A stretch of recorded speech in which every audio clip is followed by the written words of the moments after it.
The Space God Memoirs.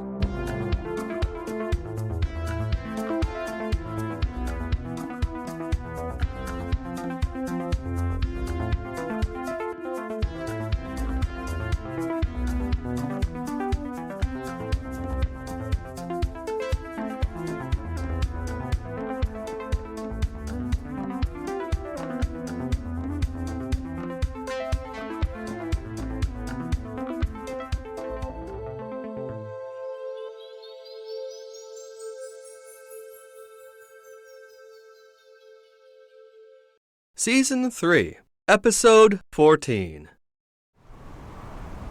I rose upward on my hover disk, the muted sun getting closer by the second.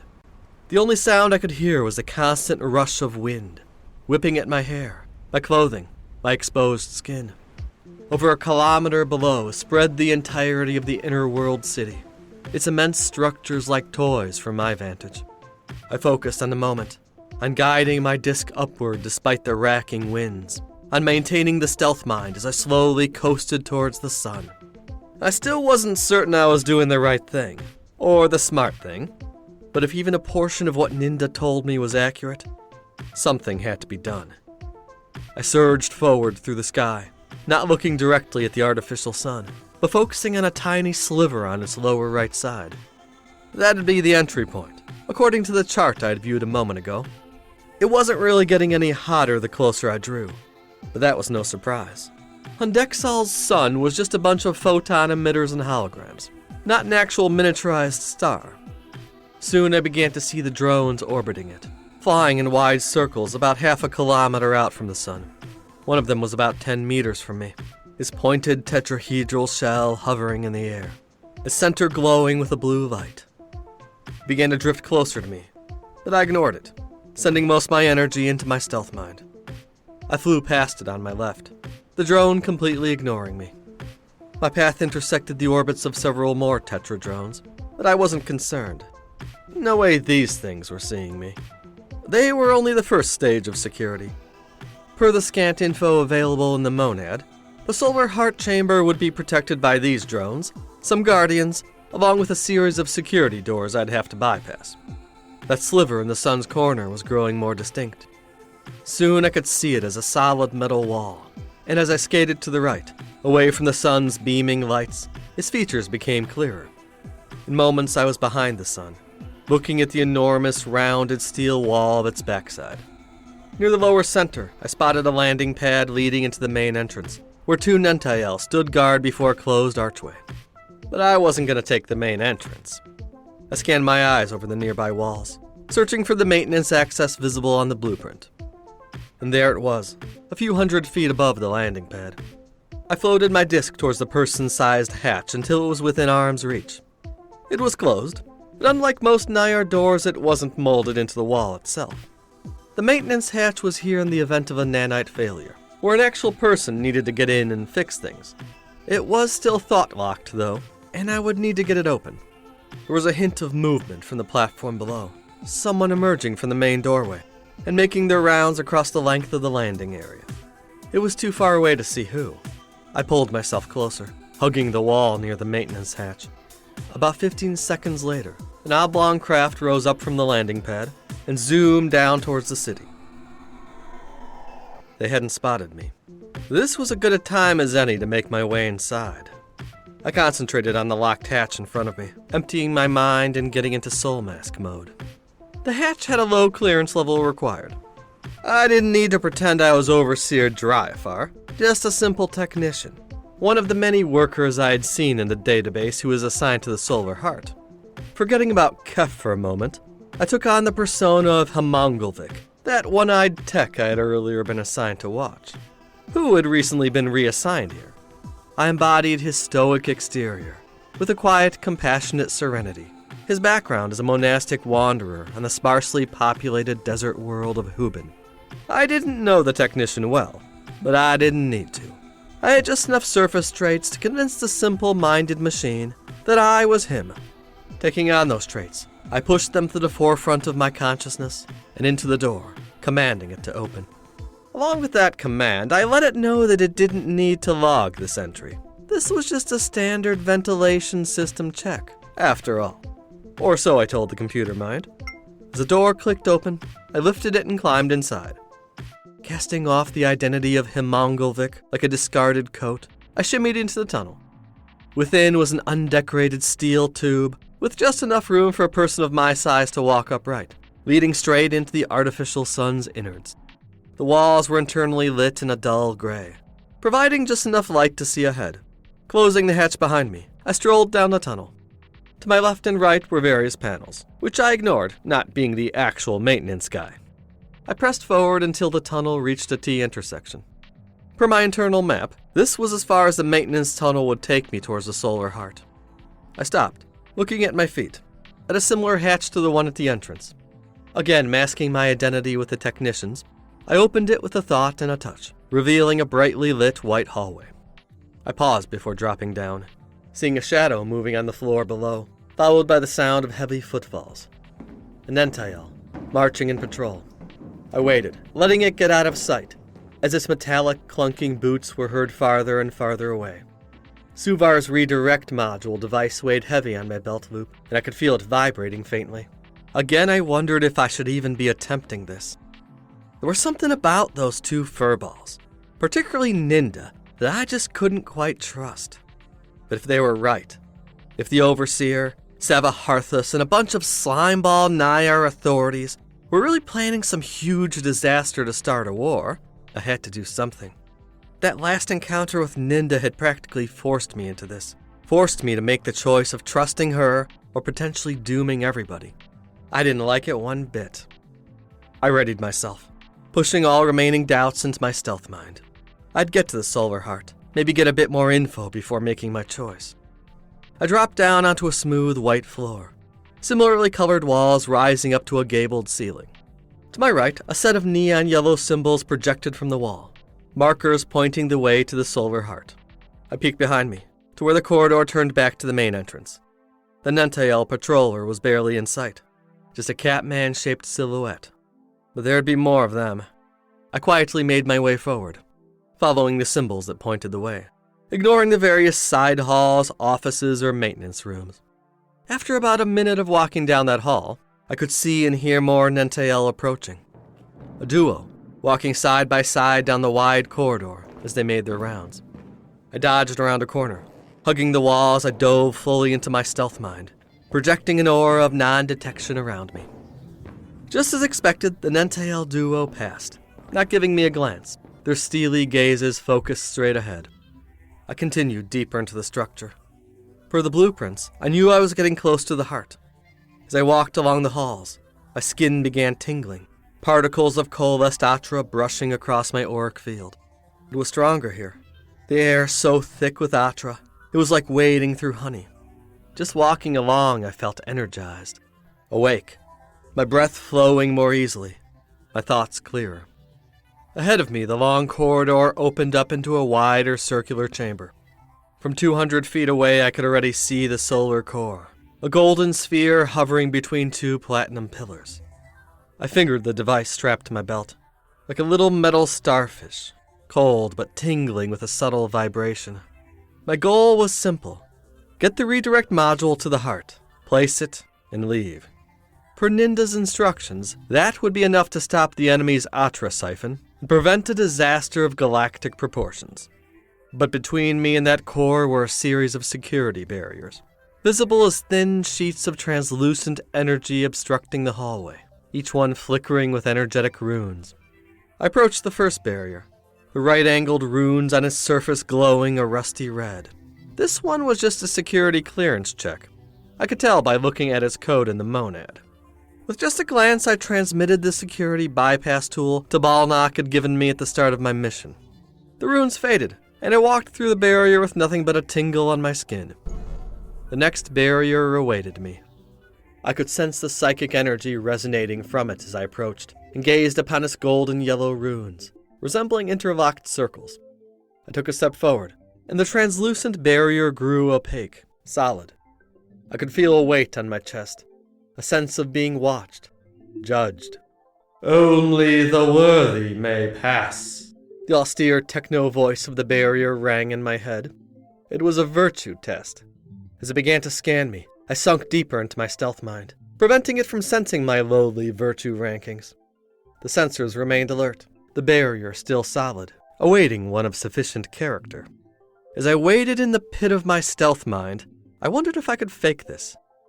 My own virtue rankings were insufficient, I could tell, which made sense. The Nayar didn't want every initiate having access to the very center of Atra processing on the planetoid. With my soul masking, I could hack starships by faking the thought patterns of their pilots. Could do the same for ordinary security systems, like those doors earlier. Yet I wasn't at all certain it would work here. One mistake would alert the whole system. The golden runes beamed, humming a deep resonance, waiting. Yeah, my virtue rankings were insufficient. But I wasn't just me. Wasn't just Keph, I realized, as I dove into my subconscious memory files. I had lifetimes of achievement, of morality, of goodness, stored within. I rapidly scanned each one. Yes. There was Garvel Thren, who had given his life to save his people. There was Yella, a loving and devoted mother. And more so, I had access to the psychological templates of others I'd been soul-linked with. Bakibra, Rayleigh, Burge. Each was strong in virtues I lacked. Honor, reason, compassion, bravery. The moral weight of the barrier was bearing down on me. The runes were glowing a brighter yellow gold. I didn't have long before they would alert the system to an intruder. At the speed of thought, I went over each profile, each recorded lifetime, copying virtues from them and mentally pasting them onto my own soul mask aura. I breathed in, allowing them all to wash over me, to stand in for me. Then I breathed out, broadcasting the temporary self to the barrier. A weight lifted. The gold runes faded into translucency, along with the barrier. A dribble of cold sweat came down my brow. I stepped through and allowed my mask of virtue to fall away. 30 steps down the hall brought me to the final barrier, a shimmering screen covered in swirling green runes that had a vine-like character. Wiping off my cooling sweat, I examined the barrier's code. It was surprisingly simple, a DNA check, nothing more. Its code was deeply embedded, solid. All it did was scan a person's physical body for a certain DNA sequence. This was something I couldn't bypass using a soul mask, as it was entirely physical. But I didn't need to.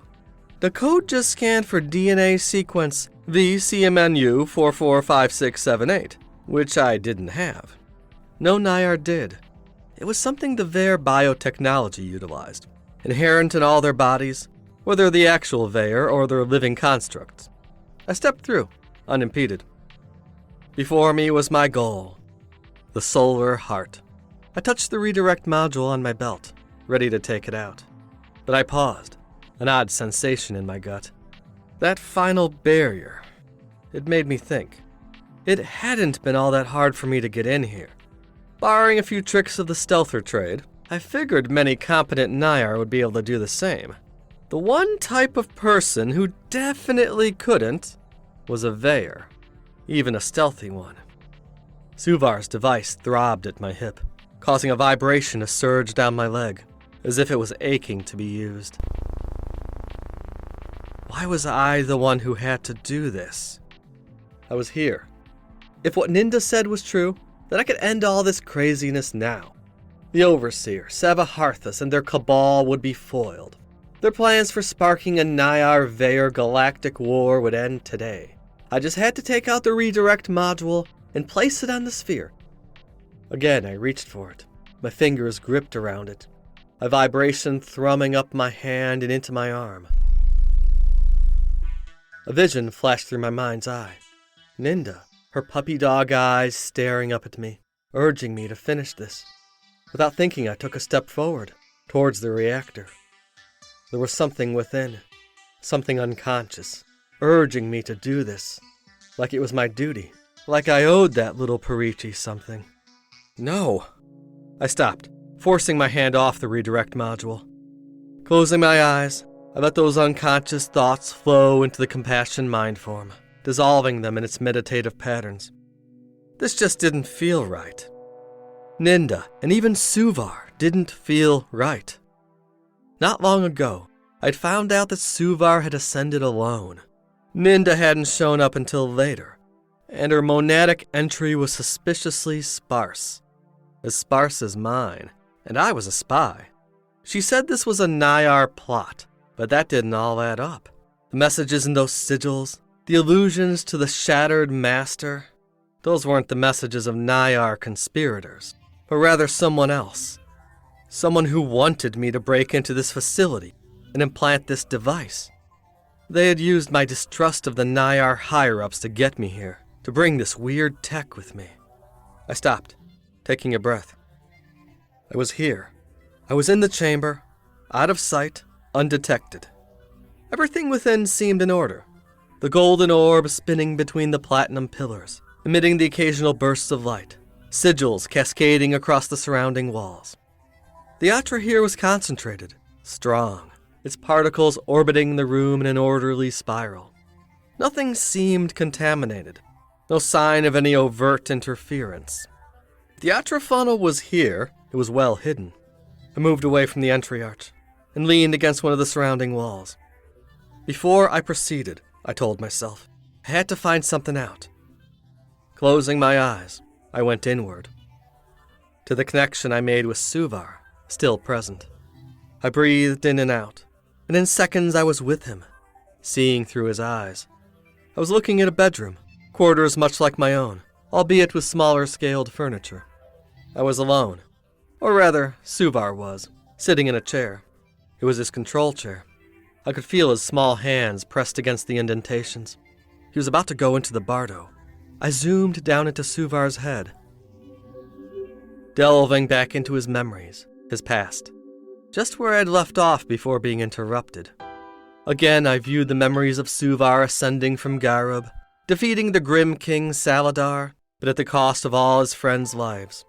Tabalnak had acted as Suvar's mentor, his trusted advisor, only to reveal at the last moment that it was all an illusion.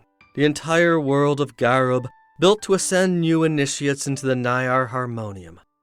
Suvar accepted Tabalnak's claims that it was necessary. He believed it, admiring the Nayar's virtues in their orderly society.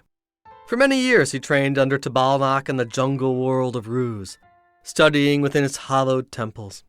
Amid that calm utopian paradise, the stresses of his former life began to wash away, his regrets and doubts fading within the monad, the Nayar's meditative patterns.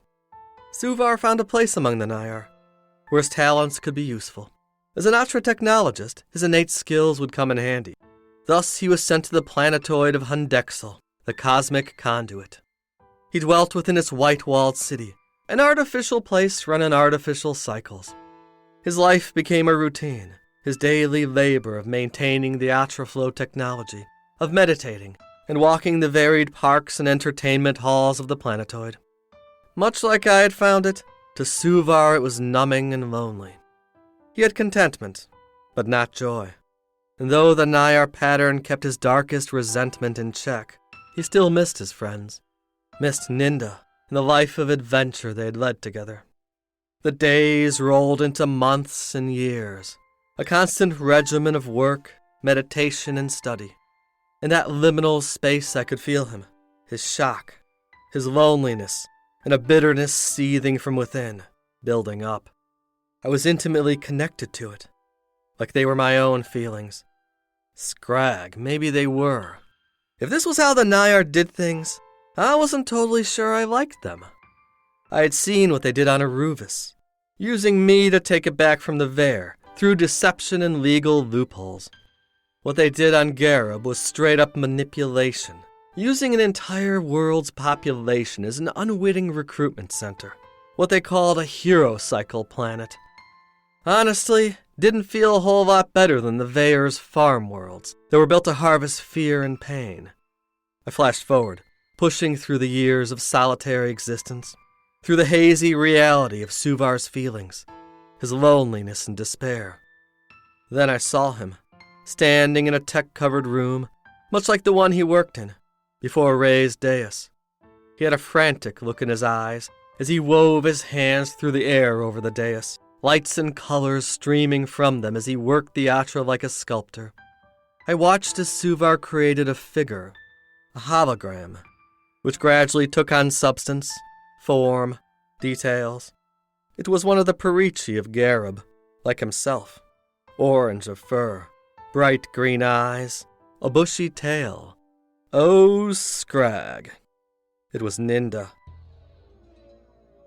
He gazed upon her simulated face, and there were tears in his eyes.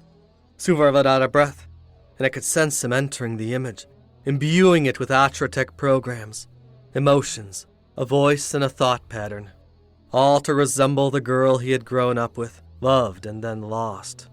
It was a substitute, a companion for his bleak existence. A chill ran through me, and I realized that Ninda had never ascended, had never left Garib. She was a sim, a hologram. Everything I'd seen involving her must have been fake too. Suvar must have falsified her records, used his Atratech powers to make her seem like a real person, with a real identity. What kind of crazy-ass game was he running? I glanced at his image in my mindscape, wide-eyed as he looked upon his twisted creation. Was that madness in his eyes? I backed away from the memory, a wrongness inundating me.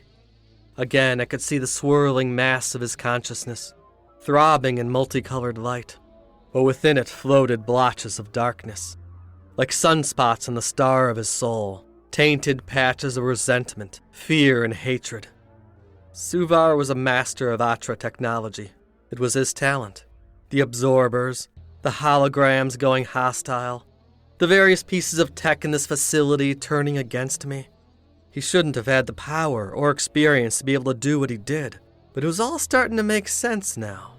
A bitter young Nayar, heartbroken, seeing the flaws in his own faction, and deciding to take matters into his own hands. It didn't all add up. Why fight those absorbers alongside me? Why the weird message sigils? But scrag it all, something was wrong here. That sense of wrongness was growing, a cold chill running through me. The colors of Suvar's consciousness shifted into a bright, alarming red. I knew he had detected me. I darted back into the physical. Suvar's redirect module device was buzzing on my belt, sending an almost painful vibration across my lower body. Its metallic limbs were gyrating. Scrag, this whole thing was some kind of trap. A sharp pain erupted from my leg. The thing screeched loudly, its limbs digging into my flesh. I ripped it from my belt loop, throwing the evil widget to the ground. Immediately it got on its four legs, like some creature, and began skittering towards the solar heart orb. Reacting by instinct, I whipped out my twist blade and sliced downward, hacking the thing in two before it could move any further. I glanced at its shattered remains, crackling with electrical discharge, its tiny limbs twisting in the air for several more seconds before the redirect module lost all power and grew still. My stomach felt a little queasy, a pang of nervousness touching my psyche. From behind me, in the hall leading in, came the sound of heavy footfalls, the clanking of metal boots. Beyond the archway, the halls blinked with the red light of an alarm. Scrag. They must have heard Suvar's dumb machine. They had detected me. There was no other exit. The Guardians were getting closer every second. I was stuck here.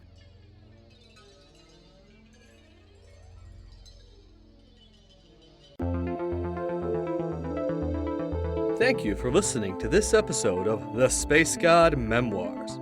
Space God is written, performed, and produced by A.M. Arctos.